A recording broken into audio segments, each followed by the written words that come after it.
Hello बच्चों, क्या हाल चाल। उम्मीद है आपकी तैयारी अच्छी चल रही है।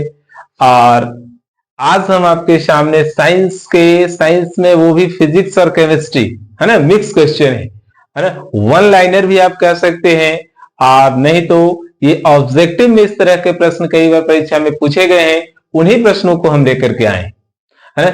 हालांकि इसके बेस पे आपको मैं लघुतरी भी बता दूंगा कैसे क्यों करके जो प्रश्न आता है। और हम लोग जो भी बातचीत करेंगे इस ऑब्जेक्टिव प्रश्न को जो हल करेंगे, है ना, उसमें आपको ये बता दिया जाएगा कि कैसे आपका 10 से 12 क्वेश्चन लघुतरी भी कंप्लीट हो गया है। और इसके आधार पे ही, है ना, है तो 10, नंबर ऑफ क्वेश्चन 10 है यहाँ, लेकिन इसके आधार पर ही आपको कम से कम 30 क्वेश्चन ऑब्जेक्टिव का भी कंप्लीट करेंगे। उसके लिए आपको करना क्या होगा, ध्यान से पूरे क्लास को देखना होगा लास्ट तक। एक एक क्वेश्चन में 4-4 क्वेश्चन का एक्सप्लेन इस पे करेंगे हम, है? और आपका ये कंप्लीट रिवीजन भी हो जाएगा। और साथ साथ इस तरह का क्लास जब आपको मिलेगा लगातार, तो आपका जितना पीछे से आप पढ़ते आए हैं शुरुआत से, वो सारा आपका कवर होगा और बिल्कुल करंट में आप आ जाएंगे। आप जो है सो प्रैक्टिस करने में किसी तरह का कोई परेशानी नहीं होगा, क्योंकि अभी आप सेट प्रैक्टिस कर रहे हैं। सेट में तो फिक्स है नहीं चैप्टर वाइज, है ना, कोई चैप्टर फर्स्ट का भी उसमें क्वेश्चन रहता है, कोई चैप्टर लास्ट का भी रहता है ना, बीच का भी रहता है।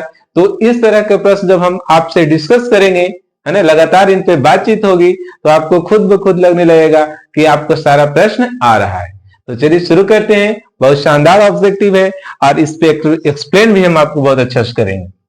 हेडिंग भी है BVI objective of science team, है ना, किनके लिए, जो 2025 में परीक्षा में शामिल हो जाने वाले हैं उनके लिए। तो आइए शुरुआत करते हैं। देखिए, पहला प्रश्न है आपका, लॉन्ग टेल किस प्रकार का सूचक है। अब यहाँ एक शब्द आया सूचक, तो सबसे पहले आप पढ़ चुके हैं कि सूचक क्या है ना, वह पदार्थ जो रंग एवं गंध परिवर्तन के आधार पे आपको अम्ल भस्म की पहचान कराता है, उसे हम लोग सूचक कहते हैं, इंडिकेटर कहते हैं। सूचक मेनली दो प्रकार का, लेकिन एक गंधीय सूचक भी है, उससे क्वेश्चन आ गया, है ना। एक होता है आपका प्राकृतिक सूचक और एक होता है संश्लेषित, है ना। जैसे प्राकृतिक में आपका आ गया हल्दी है ना, लाल गोभी का पत्ता है, चुकंदर है, ये सब प्राकृतिक हो गए, लिटमस पेपर है। और संश्लेषित में कौन सा हो गया, तो जैसे मेथिल मर्कैप्टेन, फिनोलेफ्थलीन, मेथिल ऑरेंज, है ना, मर्कैप्टेन नहीं, मेथिल ऑरेंज, है ना, ये सब संश्लेषित है। लेकिन ये कैसा है, लॉन्ग टेल कैसा है, तो ये गंधीय सूचक है आपका, देख पा रहे होंगे यहां तक, है ना। इसमें गंध के आधार पे स्मेल चेंज होगा इसमें, और उससे आपको पता चल जाएगा कि ये कैसा सूचक है, तो गंधीय सूचक है। वहां से प्याज भी है, वहां से आप पता करेंगे कि किसमें कौन सा अम्ल है और कौन सा भस्म है। ये क्वेश्चन कंप्लीट हुआ, सूचक भी आपको बता दिए लघुतरीय। इसी तरह से अगर आप सुनेंगे तो सिर्फ सुन करके आपका पूरा कंप्लीट रिवीजन होने वाला है फिजिक्स और केमिस्ट्री का। फिर देखिए यहाँ पे सेकंड क्वेश्चन, किसी अंतरिक्ष यात्री को आकाश का रंग कैसा दिखाई देता है।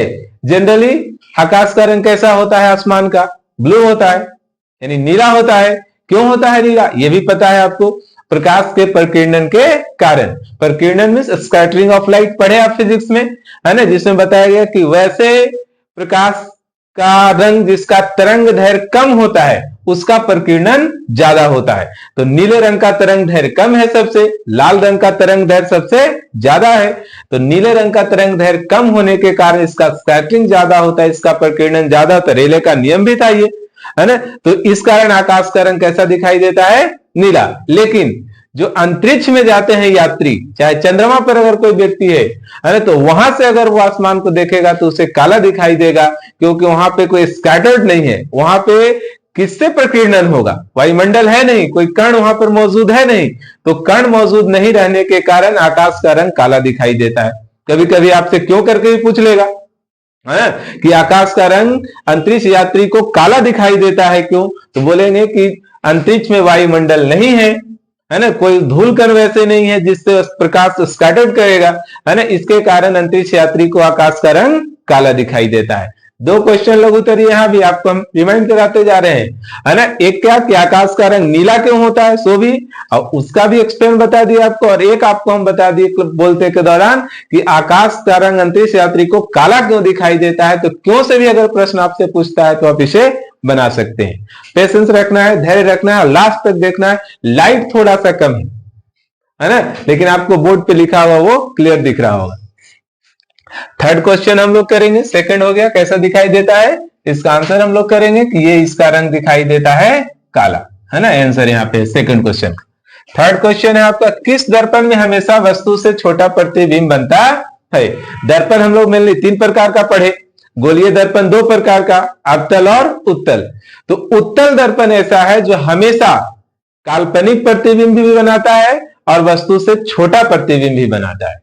समझ गए ना, इस बात को आपको ध्यान रखना है। अवतल दर्पण क्या है, ये वस्तु के बराबर भी बनाएगा। अगर वक्ता केंद्र पर आप वस्तु को रख देंगे ना तो जितना बड़ा वस्तु उतना ही बड़ा प्रतिबिंब बनेगा। और ये वास्तविक और काल्पनिक दोनों बनाता है और वस्तु से बड़ा भी बनाता है और वस्तु से छोटा ही बनाता है। कौन सा दर्पण, अवतल दर्पण, है ना, जिसका उपयोग सोलर कुकर में होता है, डॉक्टर द्वारा नाक कान गले की जांच में होता है ना, दाढ़ी बनाने वाले दर्पण में होता है। ये अवतल दर्पण है, ये तीनों प्रकार के प्रतिबिंब बनाते हैं, है ना, वस्तु से छोटा, वस्तु से बड़ा और वस्तु के बराबर। अवतल दर्पण में काल्पनिक कब बनता है, जब वस्तु को आप P और F के बीच में रखते हैं तब, जिसे आप कहते हैं ध्रुव और मुख्य फोकस के बीच में रखते हैं तब। तो अभी मेरा क्वेश्चन है, किस दर्पण में हमेशा वस्तु से छोटा प्रतिबिंब बनता है। तो हमारा दर्पण हो जाएगा कौन सा, उत्तल दर्पण हो जाएगा, है ना, आंसर लिख दिया आप। और समतल दर्पण में हमेशा वस्तु के बराबर प्रतिबिंब बनेगा। समतल दर्पण जो होता है उसमें जितना बड़ा वस्तु उतना ही बड़ा प्रतिबिंब रहता है। चलिए नेक्स्ट प्रश्न हम लोग कर लेकर के आएंगे, किस लेंस का फोकस दूरी धनात्मक होता है। ये प्रश्न भी उत्तल ही लिखेंगे हम लोग। कौन सा लेंस, उत्तल लेंस। उत्तल लेंस रहे या उत्तल दर्पण, दोनों का फोकस दूरी धनात्मक। और अगर लेंस का फोकस दूरी धनात्मक है तो उसका क्षमता भी धनात्मक होगा। और साथ साथ लेंस की क्षमता का ऐसा ही मात्र क्या होता है, डायोप्टर। तो अवतल लेंस का फोकस दूरी ऋणात्मक होता है और उत्तल लेंस का फोकस दूरी धनात्मक होता है। उत्तल लेंस का इस्तेमाल कहां है, तो दूर दृष्टि दोष को दूर करने में, और अवतल लेंस का इस्तेमाल कहां है, निकट दृष्टि दोष को दूर करने में। चलिए नेक्स्ट है आपका, 1 किलोवाट घंटा में कितना जूल होता है। अब देखिए यहाँ पे अगर किलोवाट घंटा ऐड है तो ये ऊर्जा का व्यवसायिक मात्रक है। अब केवल वाट रहेगा, है ना, या किलोवाट रहेगा, ये विद्युत शक्ति का ऐसा ही मात्रक है। वाट विद्युत शक्ति का होता है, लेकिन किलोवाट घंटा रहेगा तो विद्युत ऊर्जा का व्यवसायिक मात्रक है। और 1 किलोवाट घंटा बराबर होता है 3.6 गुने 10 पर पावर 6 जूल, और इतना ही बराबर होता है 1 यूनिट। हम लोग यहाँ बिजली बिल यूनिट से हम लोग कैलकुलेट करते हैं ना, तो 1 किलोवाट घंटा बराबर 1 यूनिट होता है। यानी 1 किलोवाट घंटा आप विद्युत ऊर्जा खपत करेंगे तो 1 यूनिट बनेगा, और हर एक का यूनिट का अलग अलग रेट होता है। नेक्स्ट है आपका, प्रतिरोध का एसआई मात्रक क्या है। तो प्रतिरोध का एसआई मात्रक क्या होता है, ओम होता है ना।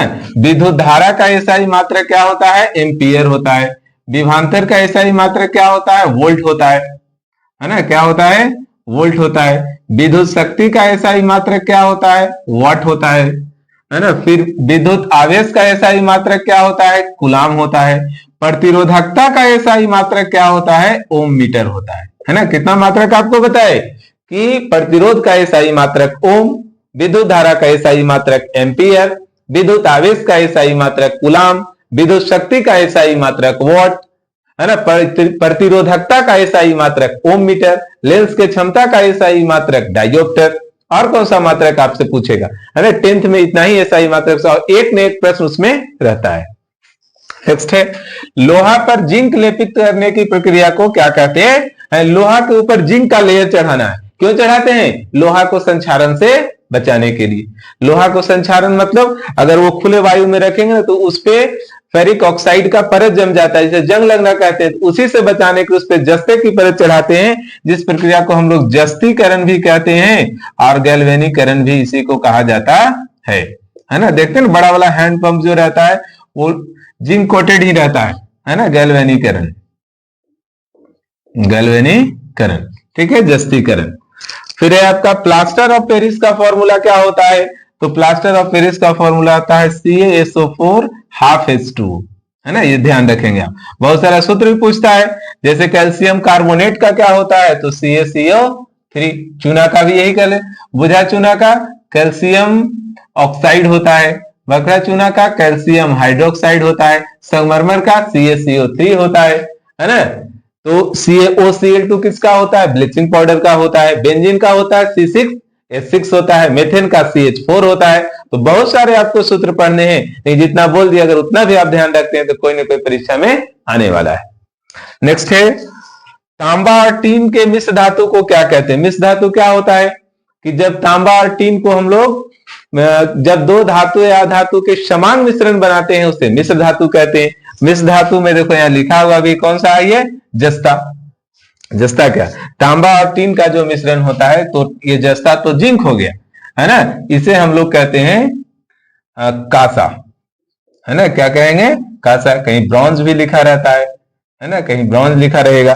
तांबा और टीन, उसी तरह से अगर आप इसमें मिला देते हैं, है ना, क्या मिला देते हैं, सीसा, ये Sn और Cu, है ना, तांबा और टीन। ये कौन सा था, तांबा और टीन, Sn और Cu। अगर तांबा के साथ आप जस्ता मिला देते हैं, यही मिश्र धातु कौन सा आपका बन जाता है, पित्तल बन जाता है ना। तांबा के साथ आप जस्ता मिलाते हैं तो कौन सा मिश्र धातु बनता है, पित्तल मिश्र धातु बनता है। फिर आपका कौन सा है ना, आप ये फिर इसके साथ और क्या मिला सकते हैं, 24 कैरेट का जो सोना होता है ना, उसमें पूरा शुद्ध सोना है लेकिन वो किसी काम में नहीं आता, तो 22 कैरेट का जो सोना होगा तो उसमें 2 कैरेट कुछ 2 भाग जो है सो उसमें चांदी या तांबा होगा और 22 भाग सोना, यानी कि 22 कैरेट का जो सोना होगा वो भी शुद्ध धातु नहीं होता है, वो क्या होता है, आपका मिश्र धातु होता है। उस तरह पित्तल का हो गया, है ना, सोल्डर का हो गया। तो ये याद रखेंगे आप, शोल्डर के लिए भी वहां पर Sn और Pb, है ना, वहां पे रहेगा आपका Sn और अगर Pb है तो वो सोल्डर, है ना, जिससे किस चीज को सोल्डिंग करते हैं, वेल्डिंग करते हैं, उसके लिए। जिंक ब्लेंड किस तत्व का अयस्क है ना, जिंक ब्लेंड किस तत्व का अयस्क है, तो जिंक ब्लेंड किसका अयस्क है, तो जिंक ब्लेंड आपका अयस्क है। जिंक जैसे ही नाम आ गया तो आप याद रखेंगे ये जस्ते का अयस्क है, और साथ साथ आप याद रखेंगे किसका अयस्क है, ये जस्ता का है, जिंक का है। और अगर पूछ दे बॉक्साइट किसका है, बॉक्साइट किसका है, तो बॉक्साइट आपका एल्युमिनियम का है। हेमाटाइट किसका है, लोहा का है। मैग्नेटाइट किसका है, लोहा का है। सिनेबार किसका है, पारा का है ना। गैलेना किसका है, सीसा का है। तो इस तरह से आपको अयस्क भी पूछ सकता है। तो आप ध्यान रखेंगे इन प्रश्नों को, और इसी तरह के और भी प्रश्न हम आपको बताते रहेंगे। अंतिम तक बिल्कुल आपको देखना है और इसे कुछ लोगों के पास शेयर भी करना है। बहुत बहुत धन्यवाद।